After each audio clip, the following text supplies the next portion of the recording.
Hello, Park Avenue Panthers. This is Miss Carpio, and today we are going to read Oh No, Bobo by Donna David and Laura Watkins. Everyone in the jungle was fast asleep. Everyone except for Bobo. His branch was too hard. The bark was too scratchy, and a knobbly bit was digging in his ear. What Bobo needed was a pillow. He leaped up from his branch, and soon he was swooping and swinging through the hushed jungle. A flash of red caught his eye. Bobo stopped and stared at the sleeping parrots. He reached out to stroke their soft feathers. "Oh no, Bobo, please don't touch my feathers," squawked Troy the parrot. But Bobo really needed a pillow. So very gently he pulled out one of Troy's feathers. Squawk! Troy flapped his wings angrily. Parrots were too noisy to make a perfect pillow. Bobo swung away until he heard a rustling noise below. It was Lulu, the slow loris. She looked so warm and oh so cuddly. Bobo reached out his hand. "Oh no, Bobo, please don't stroke me," said Lulu. But Lulu looked so comfortable. Bobo very gently laid his head on her. Perfect.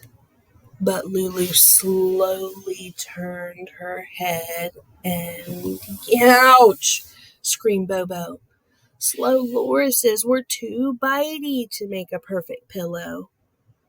He raced through the jungle again and almost crashed into a nest of giant squirrels. He reached out and tickled a silky smooth tail. "Oh no, Bobo, please don't touch my tail," cried Sammy the squirrel. But Bobo didn't listen. He scooped Sammy up in his arms and pulled out a tuft of hair.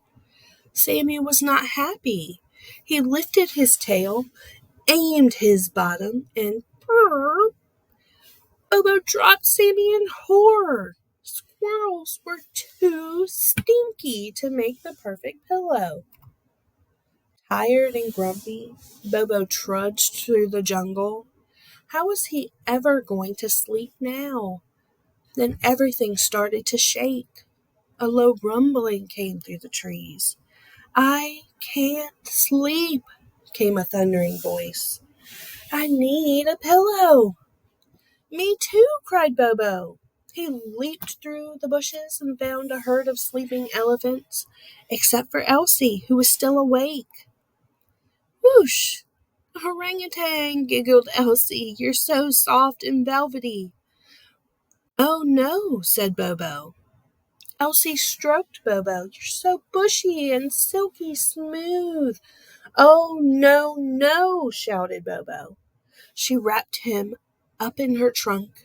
"You're so warm and cuddly." "Ugh!" bellowed Bobo. He launched himself out of Elsie's trunk and landed tangled up in a big pile of leaves. "I want my mommy," cried Bobo. Elsie reached out to pick Bobo up just as her dad woke up. "No, no, Elsie," he said.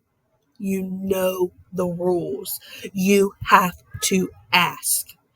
"Bobo, may I help you clean up?" he asked kindly. "Can I help too?" Elsie asked sheepishly. Bobo nodded again. "I'm sorry," Elsie whispered. Bobo felt sorry too. He'd forgotten to ask as well. When Bobo was clean, he trudged back up to his mom. She looked so warm and cuddly and soft. Bobo had an important question to ask.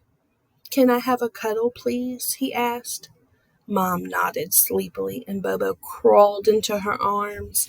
He'd found the perfect pillow after all. The end.